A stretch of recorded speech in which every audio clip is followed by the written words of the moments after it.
first seat, yeah. Or second seat, I guess. Thank you. Second, I'd like to invite the Minister of Agriculture and Rural Planning from Colombia, Ms. Jennifer Mojica Flores.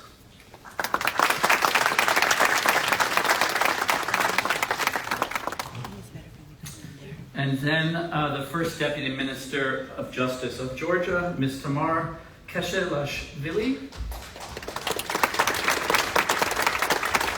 And finally, from Sierra Leone, we have the Minister of Lands, Housing, and Country Planning, Mr. Turad Senesi.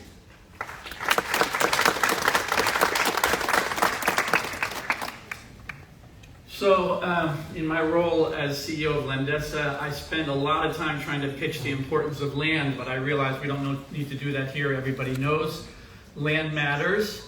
But at Landesa, we've been doing this for almost 50 years, and clearly that message is not reaching the world. Progress has been halting at best, and I guess we have to ask ourselves, why is that? What are the challenges that are getting in our way? Is it political? Is it resources? Is it capacity? Is it the culture? Is it technology? And why do we see certain successes happening in certain places around the world? What motivates governments to step up? And what have been some of their success factors? Those are the issues that we're going to try to look at today. And I'm going to start, I guess I'll sit down.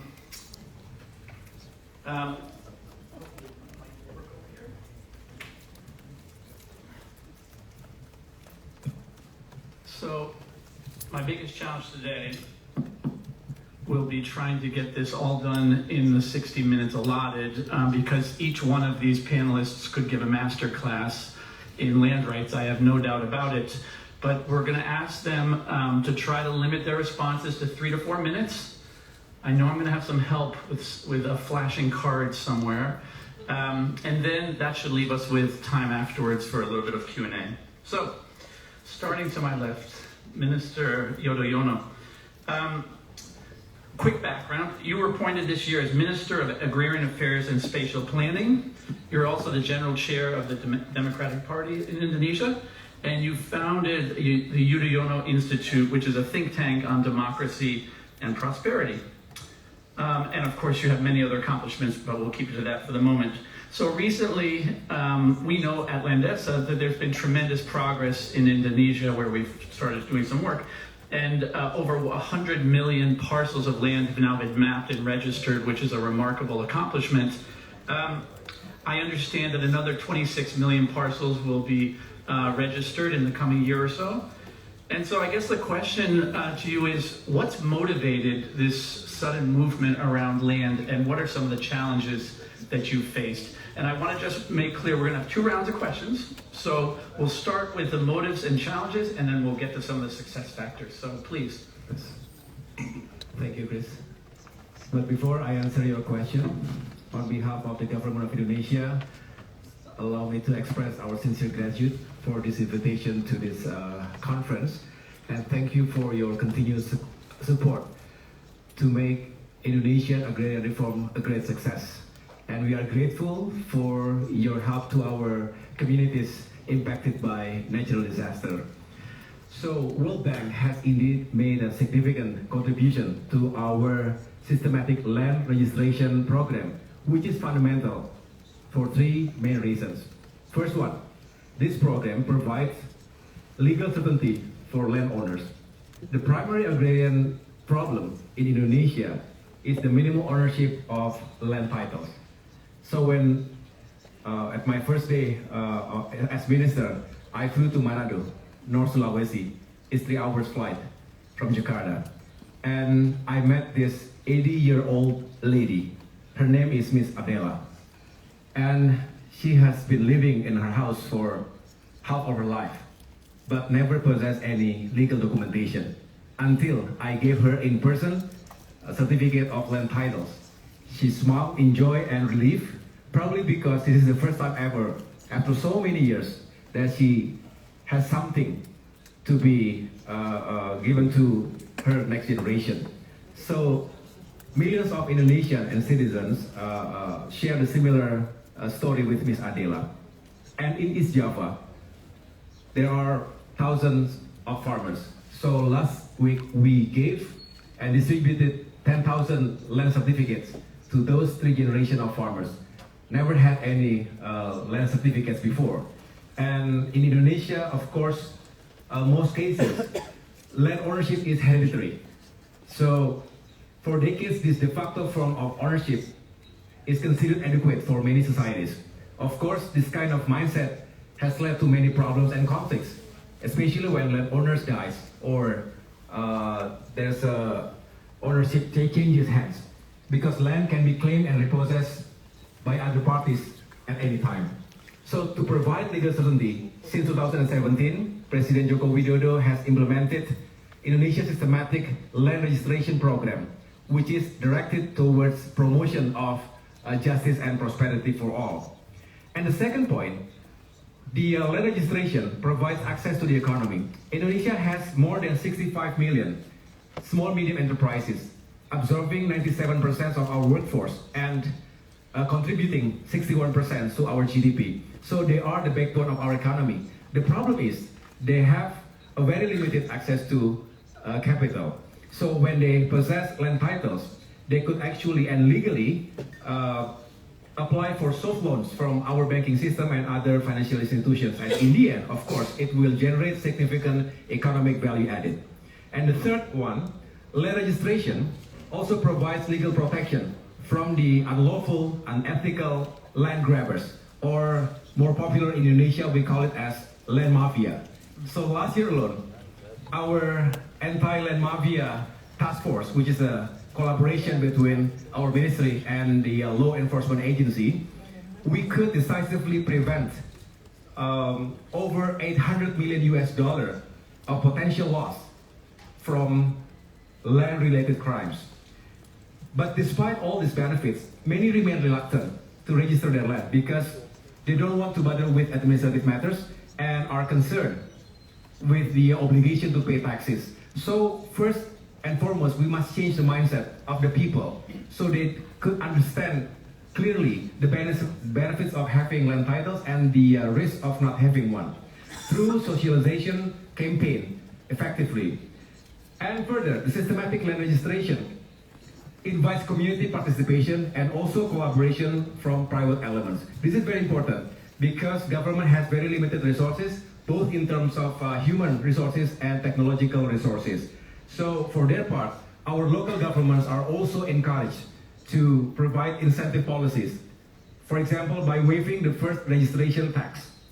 And this proved to be effective to drive people to register their lands. So in short, key to success in this endeavor is the cross-sectoral approach, which allows the synergy and collaboration among stakeholders. And one last point, Chris, the results are quite exceptional because in 2017, only 46 million land parcels have been registered. But today, currently, we have registered more than 112 million land parcels out of 126 million in total target. Meaning, over the last 7 years, there has been an increase of almost 250%. So, this is a very optimistic scenario, and hopefully by the end of 2025, we can achieve our target. Well, the statistics are nice, but again, this is about promotion of justice and prosperity for all Indonesian landowners. So I strongly believe that this systematic land registration program will bring about a better future for everyone in Indonesia. Thank you. Thank you so much. Inspiring and full. In just a few minutes, you've given us such a good overview of some of the key factors and where you're headed with it. We'll come back to that. Now I want to talk to Minister Jennifer Mojica Flores. So you are the Colombian Minister of Agriculture and Rural Development. Before that, you were Director of Ethnic Affairs of Colombia's Land Restitution Unit. And before that, you were the Deputy Director of an organization that I know well because I worked there once, the Colombian Commission of Jurists. We know that in Colombia, there's been something like 50 years of conflict, and much of that has revolved around land. And recently, you had the peace accords that the government is now responsible for implementing. Maybe you can help us understand how big a role does land play in all of that, and what are some of the challenges that you're facing? Bueno, muy buenas tardes. Un saludo muy especial al Banco Mundial que siempre nos acompaña en estas políticas públicas que buscan transformaciones de la dimensión que compartimos. Efectivamente, la reforma agraria que el gobierno de Colombia y particularmente el gobierno del presidente Gustavo Petro busca es una reforma agraria para la redistribución de las tierras que repare a las víctimas del conflicto armado. Y esto pues es una reforma agraria sui generis en el mundo, porque no solamente implica la compra y distribución de tierras, sino también implica la necesidad de reparar a las víctimas del conflicto armado. Y en Colombia 10 millones de hectáreas fueron despojadas a sangre y fuego a las víctimas de la violencia colombiana. Me dicen aquí que todos necesitan traductor. Todo bien. Entonces, estaba explicando, entonces, es no solamente comprar tierra y repartir tierra, sino reparar a las víctimas del despojo de tierras. Y además en un contexto donde todavía estamos en conflicto armado. En un contexto donde también implica la reconciliación con la naturaleza, porque gran parte de estas tierras que queremos reformar están en territorios estratégicos ambientales. Nosotros tenemos un tercio de nuestro territorio nacional en áreas protegidas entre el bioma amazónico, porque lo compartimos a la Amazonía, está en zonas de páramos, está en zonas de ciénagas y sabanas inundables, está en un conflicto de uso de la tierra y de acción climática que necesita ser también resuelto. Y esa es la apuesta que tenemos, además de cumplir un acuerdo de paz que se hizo con los grupos armados ilegales en 2016 y que había trazado un panorama de acción en el que lamentablemente no habíamos podido avanzar muy bien. Nuestra meta es poder llegar a cumplir al menos la mitad del acuerdo de paz con los grupos armados ilegales de 2016, que es llegar a 1,5 millones de hectáreas compradas en reforma agraria. Adoptamos un modelo de reforma de la paz y de la reconciliación. Adoptamos el modelo de Corea del Sur en la medida en que compramos tierra voluntariamente y se paga al precio del avalúo comercial para no entrar en choques y contradicciones, en la medida en que necesitamos con esto gestar paz y no generar más conflicto, por ejemplo, a partir de modelos expropiatorios. Nosotros decidimos por voluntad política hacer una reforma agraria voluntaria, pero además implica todas las actividades junto con la tierra necesarias para la transformación de los territorios. No solamente es entregar tierra y repartirla entre poblaciones campesinas, negras o indígenas, o víctimas del conflicto, sino además hacer todo el proceso de acompañamiento para la reactivación económica y productiva.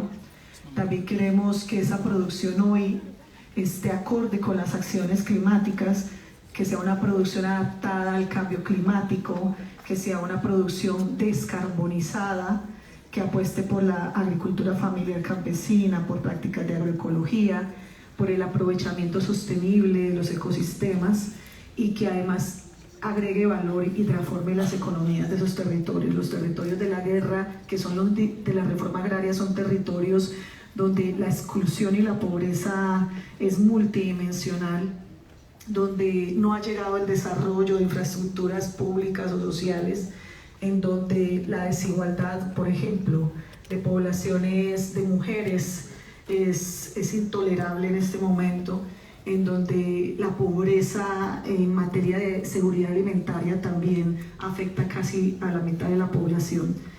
Esa es la reforma que queremos. Tenemos una apuesta que además busca hacer una inversión nunca antes vista en los presupuestos que históricamente ha invertido el gobierno colombiano.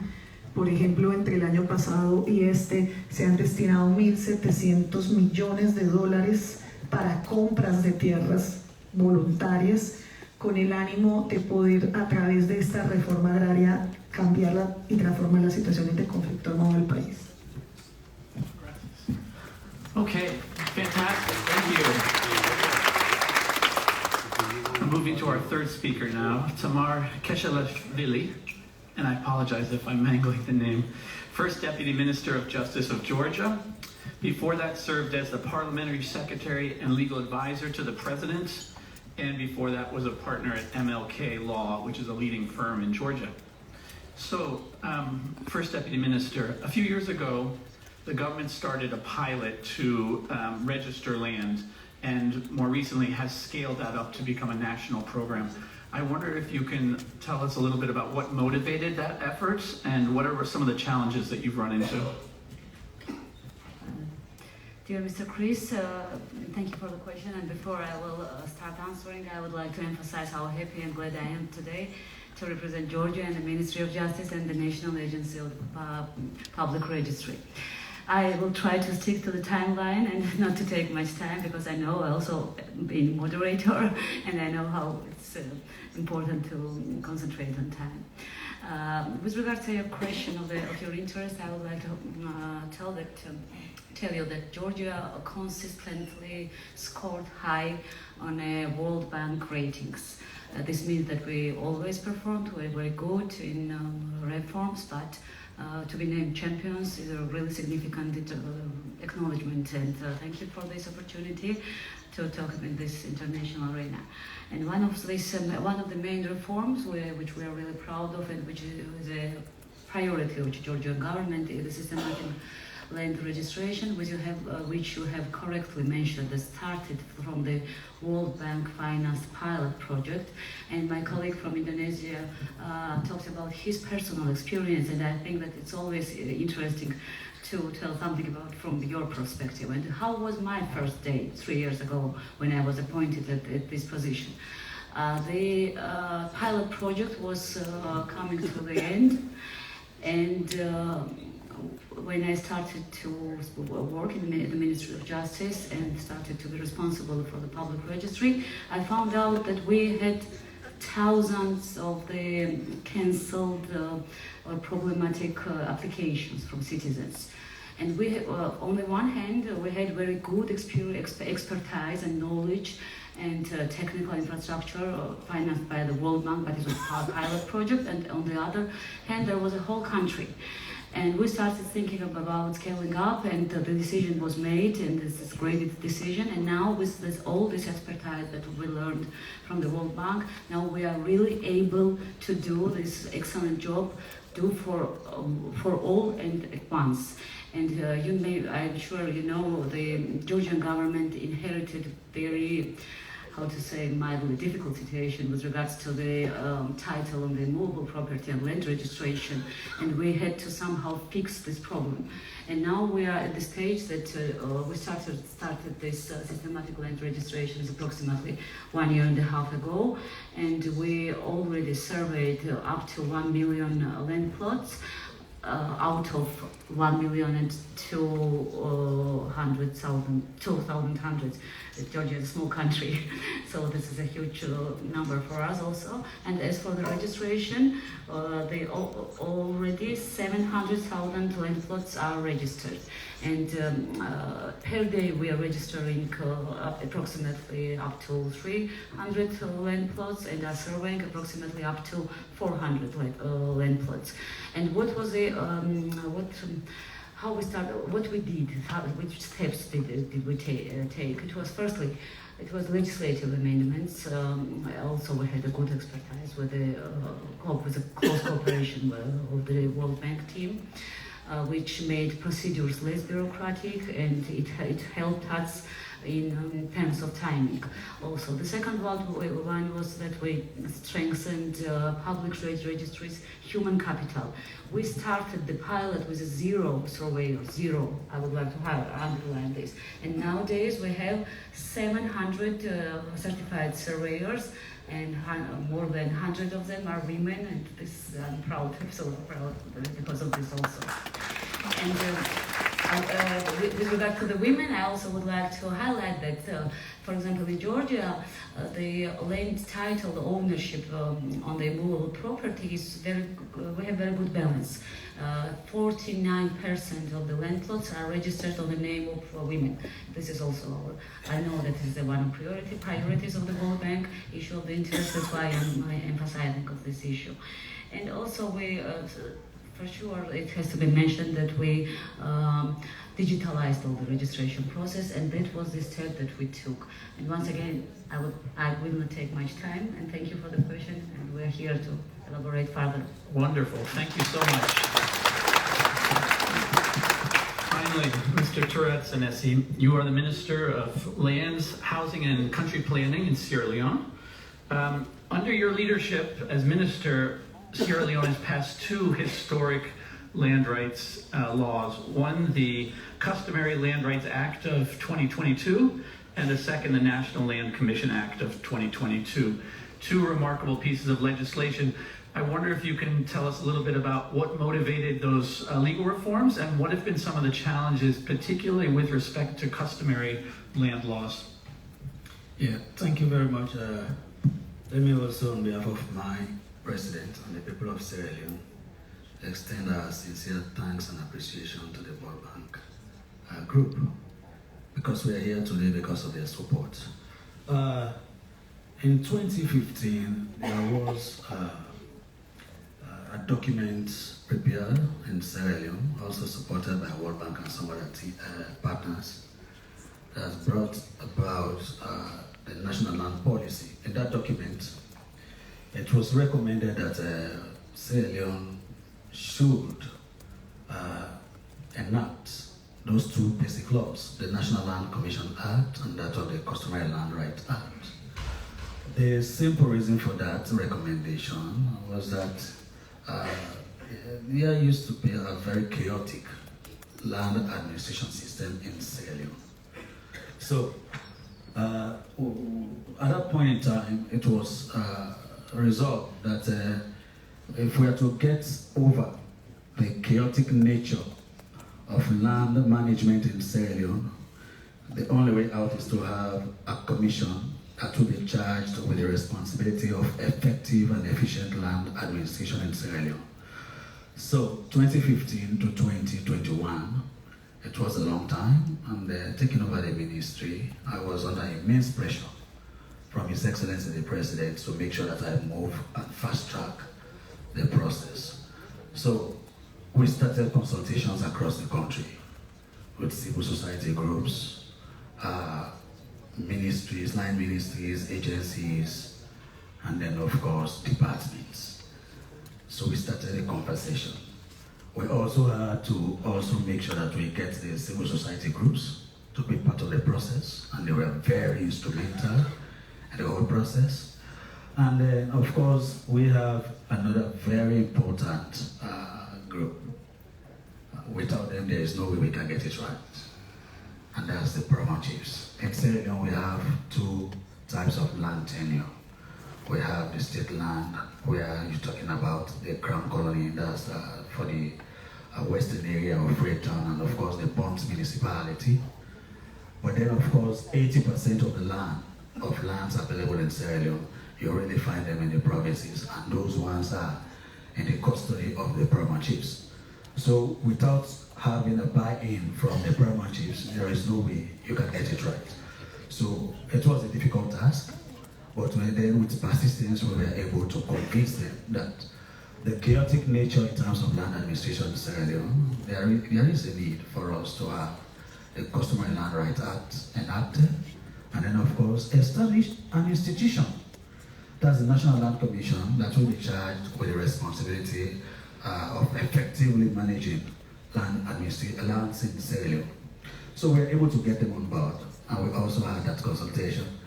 Across the country, after the consultation, what we did next was to have a kind of validation workshop where we invited all parties, sit around the table, look at the contributions, informed by data, and then we came to the conclusion that we should go ahead to establish the National Land Commission and of course the Customary Land Rights Act. So Thereafter, as a minister, what we did was to have a cabinet paper. But before having a cabinet paper, we had consultation and concurrences from all other agencies, and then of course, the Ministry of Justice was very instrumental in preparing the bill. That bill was presented to the cabinet in Sierra Leone by my humble self. A lot of debates around it, and then of course, it was approved.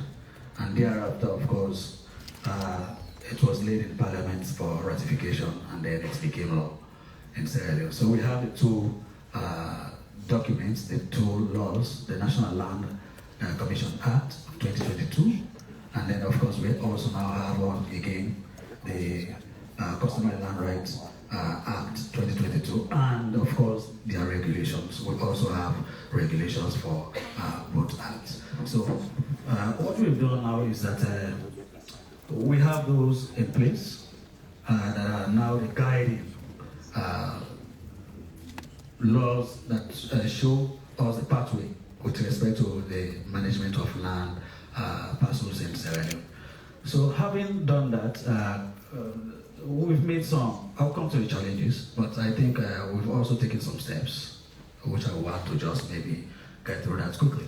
The National Land Commission is now being established at the national level. That one is now functional. We've done some capacity building, of course recruitment, capacity building, that one is ongoing. And then of course we are moving forward, making sure that we have also the regional offices established. That one is ongoing. And then of course we are undertaking some other reforms, which maybe as the conversation goes, I will have to also highlight them. But that is where how far we've come with respect to enacting those two laws. But the bottom line is that countries like Sierra Leone, developing countries, where, you know, when I listened to my colleague just now, he said land grabbing. I thought it was just unique to Sierra Leone. Only, I mean, to realize now that it is cutting across the globe. So my friend, we are in partnership fighting that particular battle. It's a difficult one. The land grabbers are everywhere. And until we have laws that will have to provide a platform, that will have to support actions, there is no way we are going to get over that. So that's how far we have come with respect to the enacting of those two laws. Thank you. That's wonderful. This lineup is making it easy on me. Who said ministers can't be pithy? That was fantastic. That means there's a little bit more of a weight on the shoulders of the crowd, because we are going to have time for Q&A, I think. So please send in your questions. And we're going to do a lightning round now. And since we have a little time, though, I want to take us a little bit off script and just imagine yourself wandering the halls of the World Bank today or tomorrow, and you bump into a minister from another country, and the minister says, okay, we heard the talk, but what's the secret sauce? What really made it work for you? What's the innovation that we should be thinking of? There's got to be something that we could use for our own country to learn from your lessons. So I want to go down the row with that in mind, and I'm going to start with you, Mr. Yudhoyono. Thank you. Thank you, Chris.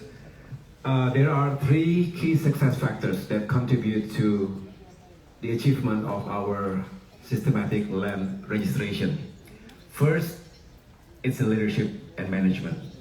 At the end of the day, it's all about effective, transformational leadership that is capable of translating vision into strategy, strategy into action by capitalizing all national resources.